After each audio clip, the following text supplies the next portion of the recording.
السلام علیکم ورحمۃ اللہ وبرکاتہ۔ 7th کلاس، سب سے پہلے تو آپ کو گزشتہ عید الفطر مبارک ہو۔ اس کے بعد امید کرتا ہوں کہ آپ سب خیریت سے ہوں گے۔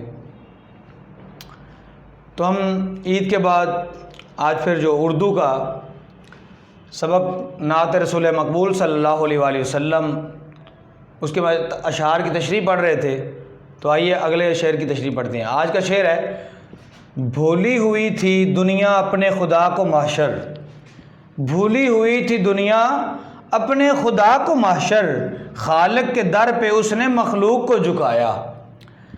آئیے اس کی تشریح پڑھتے ہیں۔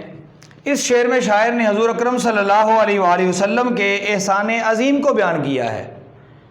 شاعر نے اس شعر میں نبی علیہ السلام کے بہت بڑے احسان کو، جو آقا علیہ السلام نے ہم پر احسان فرمایا، اس احسان کو ذکر کیا ہے۔ کیا فرماتے ہیں کہ جب حضور صلی اللہ علیہ وآلہ وسلم دنیا میں تشریف لائے تو دنیا کو اپنے اور معبود حقیقی کے بارے میں کچھ علم نہ تھا۔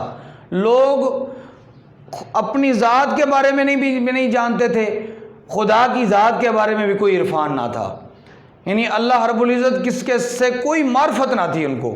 تو پھر کیا ہوا؟ کیا احسان فرمایا آقا علیہ السلام نے؟ آپ صلی اللہ علیہ وسلم نے دنیا کو خالق حقیقی کا پتہ بتایا۔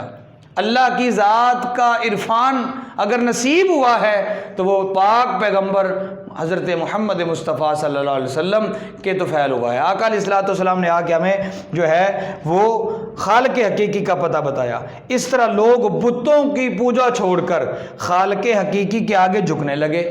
پہلے لوگ بتوں کی پوجا کرتے تھے، کوئی آگ کی پوجا کرتا، کوئی کس کی پوجا کرتا، کوئی کس کی پوجا کرتا۔ جب نبی رحمت نور مجسم شفیع معظم صلی اللہ علیہ وآلہ وسلم تشریف لائے تو لوگ ایک خدا کو ماننے لگے اور اللہ رب العزت کی عبادت کرنے لگے۔